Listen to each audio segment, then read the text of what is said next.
立法會主席。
發言，石禮謙議員會就政府帳目委員會第68A 號報告書向本會發言。石禮謙議員。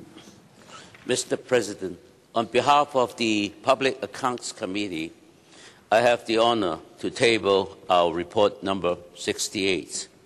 This is the committee's second report in response to the Director of Audit's report number 68. It contains our conclusions and recommendations on Chapter 1 on government support and monitoring of charities, and Chapter 4 on provision of District Council funds for community involvement projects. Our first report, this is report number 68, which focuses on the monitoring of charitable fundraising activities, was tabled in the Council in July last year. Our first report on the conclusions and recommendations on Chapter 1 on government support and monitoring of charities. There is no overall statutory scheme for the registration and regulation of charities in Hong Kong. As advised by the Secretary for Home Affairs, at least 9 bureaus and quite a number of executive departments are currently involved in the legislation, licensing, and land allocation work relating to charitable organizations and their fundraising activities. In 2013, the Law Reform Commission published a report on charities, making 18 recommendations to improve the transparency and accountability of charities, and 13 of them are related to the regulation and monitoring of charities. The Home Affairs Bureau was tasked to coordinate comments from the relevant bureau and departments for consideration on the way forward. The committee expresses grave concern and dissatisfaction and finds it unacceptable that more than 4 years after the publication of the committee's report on charities, HAB is still coordinating comments from relevant bureau and departments. The committee urges HAB to expedite the consultation process with a view to formulating a substantive report to the Commission's recommendation as soon as possible. The committee expresses grave concern that under the existing regulatory framework, the recognition of tax-exempt status of an organization under Section 88 of the Inland Revenue Ordinance by the IRD will be regarded as a charity, but it does not constitute a formal register of this organization as a charitable organization. Furthermore, the committee stresses the Inland Revenue Department plays a vital and unique role in recognizing tax-exempt status of charities and reviewing their accounts to ensure their eligibility for tax-exempt purpose. The committee expresses grave concern and dissatisfaction and finds it unacceptable about the IRD's inadequacies and limitations in ascertaining whether charity activities or expenditures are compatible with their charitable objects. Furthermore, IRD had not acted proactively to review the existing provisions of the Inland Revenue Ordinance regarding tax-exempt status of charities, and to address its limitation in administering tax-exempt status of charities effectively. IRD is strongly urged to conduct more frequent reviews on the annual accounts of tax-exempt charities, consider setting up clear guidelines in administering the tax-exempt status of charities, and review Section 88 of the Inland Revenue to enhance the effective performance of its role. The committee strongly urges the administration to review which bureau or department should be more appropriate to be responsible for the overall regulation and monitoring of the operation of charities, bearing in mind the IRD's main duties is to administer tax-related matters. Mr. President, for the Lands Department, the committee expresses grave concern and finds it again unacceptable that the department had failed to monitor the application and proper use of income generated from hostile hotel service residents on sites granted by way of private treaty grants at nil or concessionary premium. While the Lands Department issued a protocol in July 2014, delineating the responsibilities between the Lands Department and the supporting bureau, there are still gray areas in respect of the provision in the monitoring role in enforcing relevant lease conditions and other implementation difficulties. The Land Department is urged to review and improve this protocol. The committee expresses serious dismay and finds it unacceptable that the HAB, as the supporting government bureau for monitoring the operation of a grantee since 2000, has failed to properly manage the subvention reduction arrangement and monitor the operation of income generation facilities of this grantee on the site. The committee expresses alarm and strong resentment and finds it unacceptable that the HAB and the Social Welfare Department have not exercised effective monitoring on the operation of catering facilities in the new headquarters of this grantee. The canteen in the headquarters were open for public use since 1996, which is against the provision of the land lease.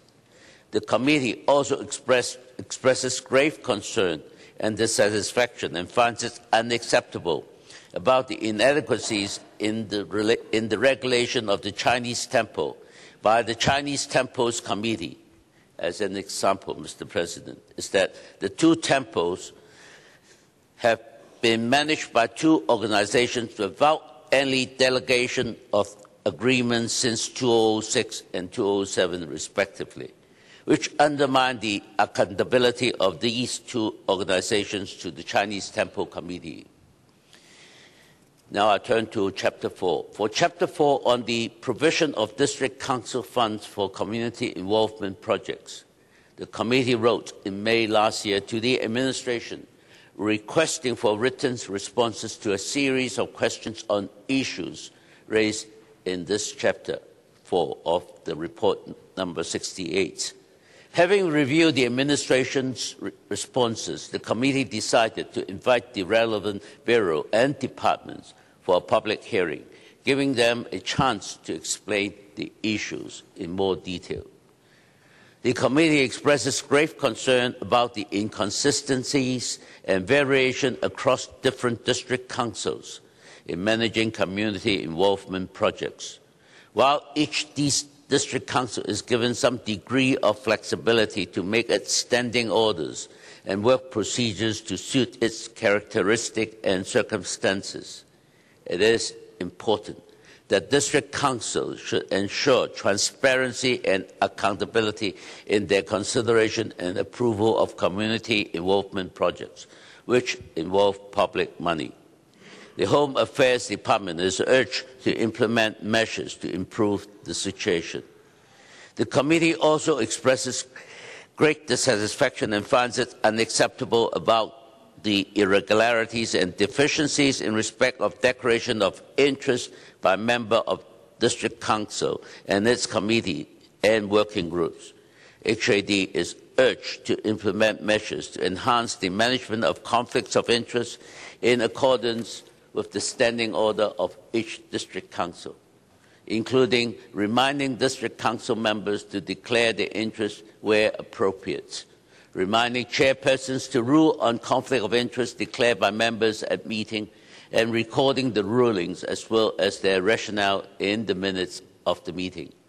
Lastly, I wish to record my appreciation and contribution made by members of the committee.